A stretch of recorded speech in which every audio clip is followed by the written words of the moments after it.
Now, slowly, we will be moving to our next keynote speaker, and we will hear about 21st century skills for STEM educators.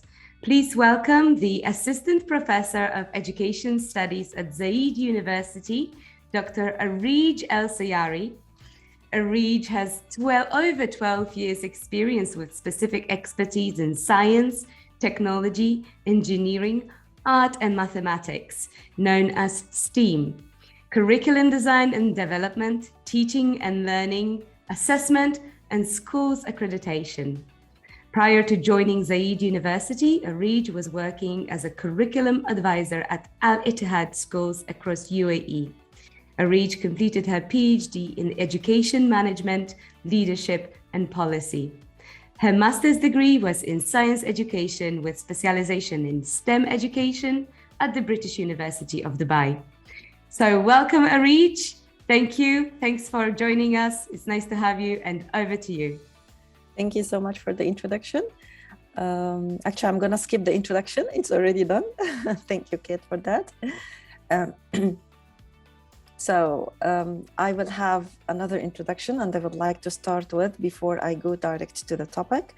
Today we are going to speak about a short introduction that I'm gonna shortly speak about it. We will be speaking about the key drivers that will lead to the 21st century skills. What are the different ways of integration, the learning domains, the use of technology, and the learner engagements.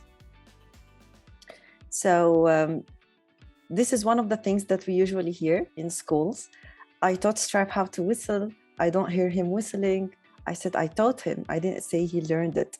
So that's always what is the big or common problem that we usually see, that we always see teachers teach, but we are not sure about students. Did they learn or not learn? So this is something that we are not sure about it. So here is the art of STEM. So the STEM is actually focusing on students' learning more than it focuses on the teachers teaching inside the classroom. I like the quote that Professor Sufyan Farawi in British University in Dubai has said it once time. He said that the separate subjects is referred to as a daisy flower, where the students is in the middle and the subjects is around the students, and he is trying to put more effort in order to connect between the subjects. While the STEM, it's like the rose flower. All the subjects are intertwined together, and it forms a real life problems that the students is responsible to solve. So here the art of the STEM, it's not only the integration of the subjects or the contents, it's the integration between the contents and between the skills.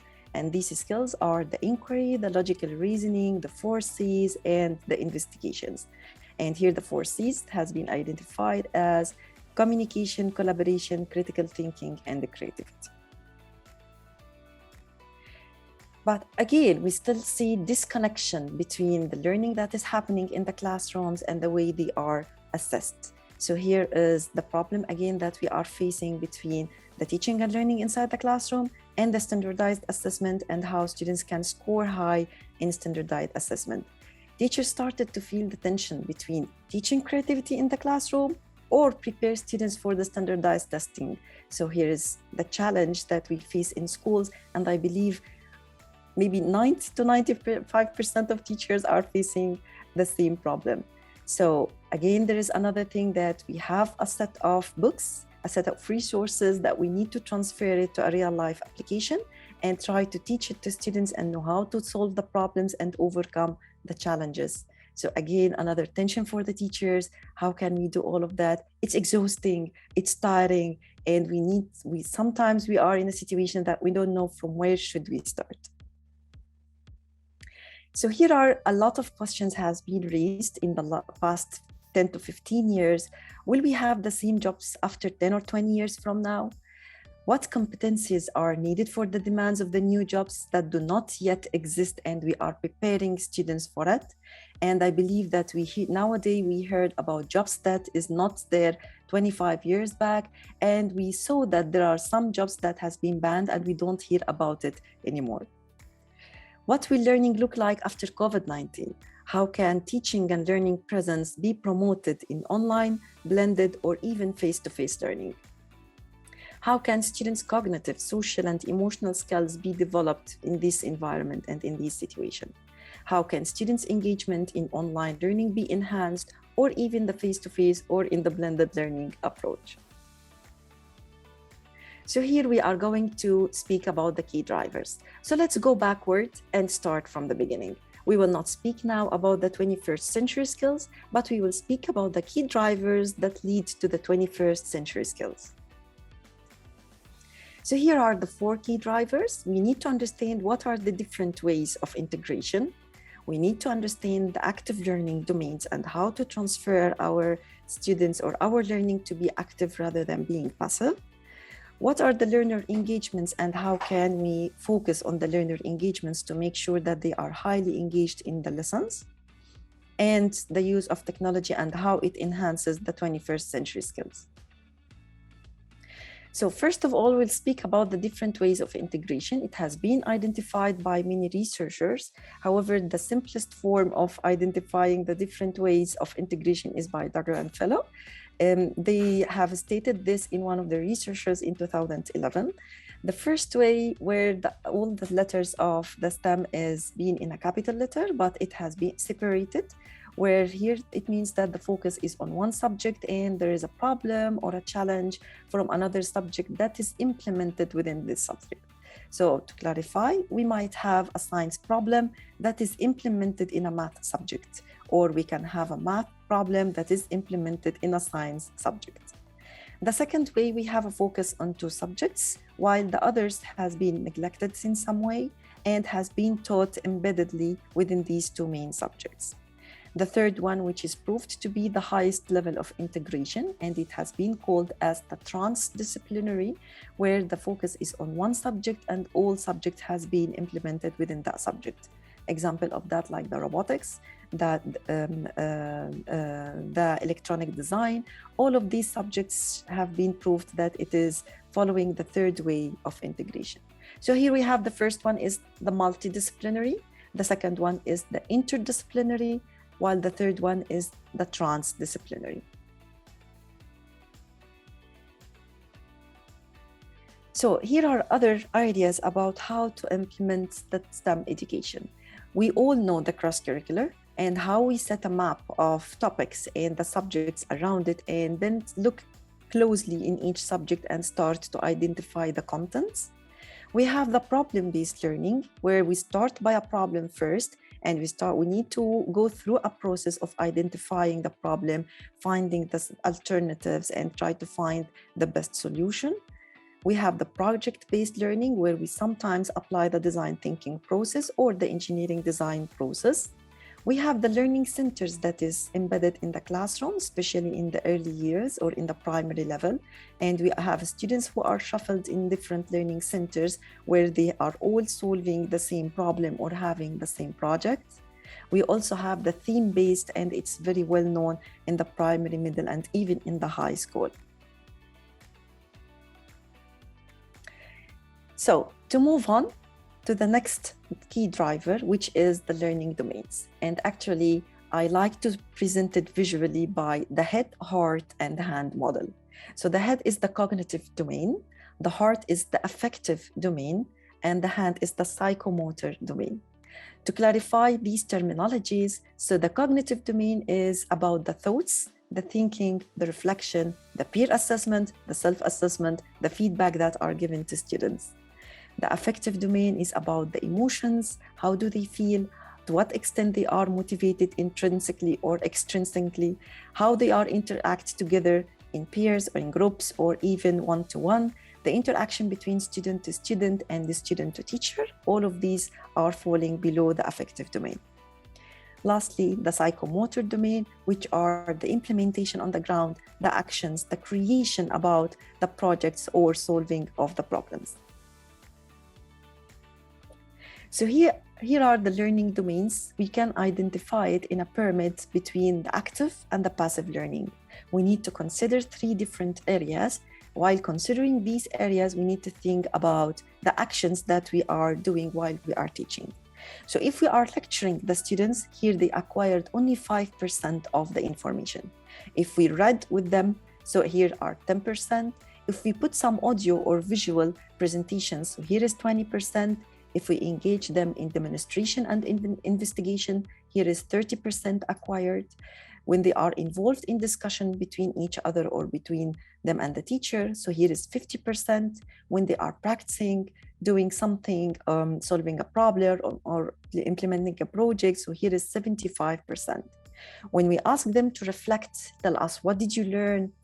Present your work, teach others, teach your peers. So here we are ensuring that they have acquired 90% of the information.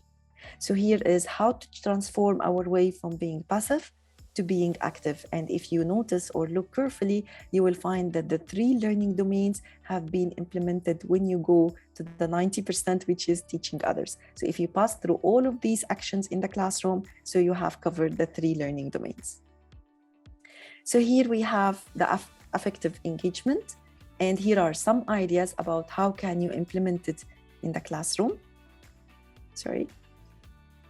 So we can use effective media or teaching resources that will enhance their learning and let them be motivated and interested in what they learn. Provide opportunities for collaboration, because students, when they think together, they have better ideas and better solutions for their problem. We need to encourage the virtual and the face-to-face communication. So there is no borders now. We have to think about the classroom that we have a school without walls. So whatever the place they are in, there is still a way that we can communicate with them, and they can even communicate with each other. Encourage students, letting them know that they can succeed. So it's very important to give them the sense of that they can do it, but not, sometimes we hear that students are in classes are saying, we cannot do it, we don't know. But here is how to change them to a growth mindset. You cannot do it yet, but you can still do it.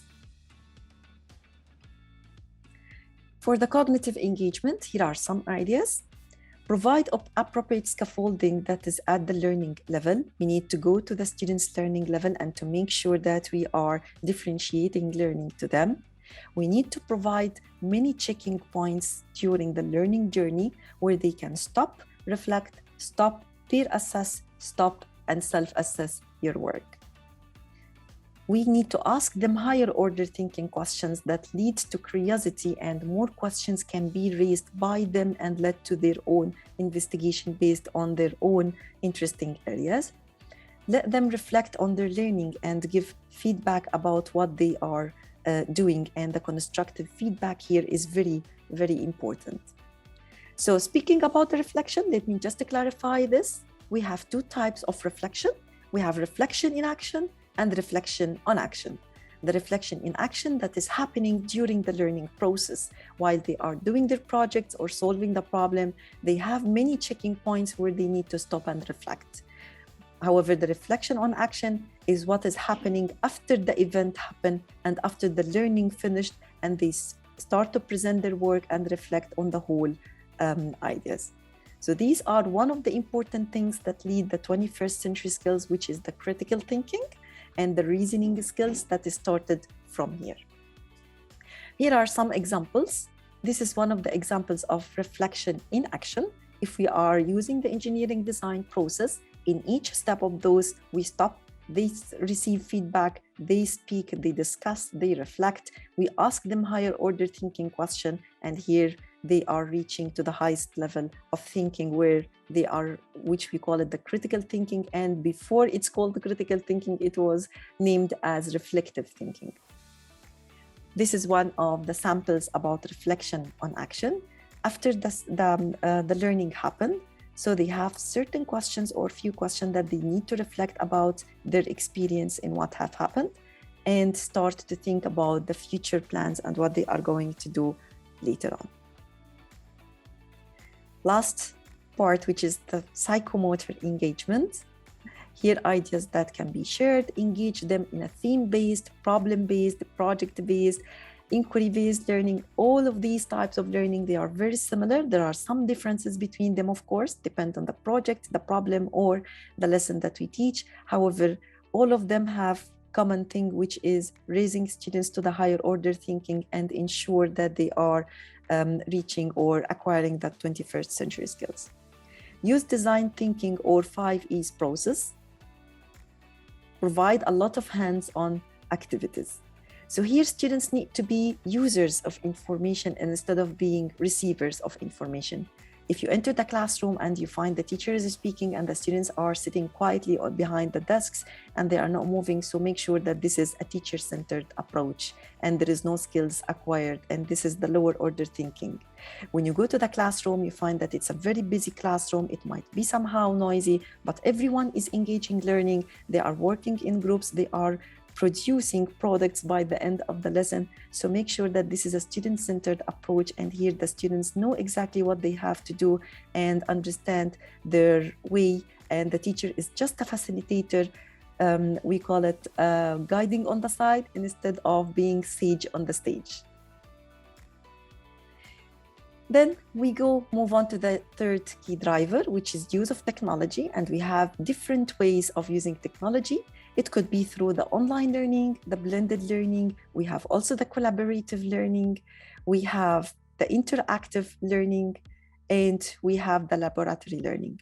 In each of these there are a lot of applications, a lot of technological tools that can be used, but it's highly engaging students and ensuring that they are reaching to the higher order thinking. And here I'm gonna speak about the role of T in the STEM, or the role of technology in the STEM, and how it helps people learn, and it's closely integrated with teacher and student interaction in the classroom. So here the technology, it supports reflection in a combination of visual and verbal modes. It represents abstract knowledge in concrete form. It ensures sharing and combining their developing understanding and benefiting from the power of collaborative learning. Allow learners to articulate their developing knowledge in a visual and verbal way, and manipulate and revise their developing knowledge via the user interface in a complex process of design. So here I can put it in this form. So we have the teamwork have been achieved, the communication and the creation of their models for projects, the personalization of learning and ensuring that we are reaching all the students' levels, the real-world engagement that has been provided and making meaningful of their learning, and the critical thinking that has been supported through the ways or the cognitive domain, or that is the cognitive engagement. Lastly, we need to think about the three-part equation. We have the teachers, we have the curriculum, and we have the students. The teachers are just facilitator. The curriculum, we have different ways of integration and different way of teaching strategies. And the students, we need to engage them in active learning rather than being passive learners. Just to wrap up, so here are the key drivers of change. The learning domains that leads to the engagement, students' engagements. The different ways of integration. The role of technology that it's enhancing the 21st century skills, and the three-part equation that we shouldn't ignore. We have to make sure that we are making a balance between them. Thank you. Thank you so much, Areej. That was wonderful. Thank you for being here with us and for your wonderful presentation.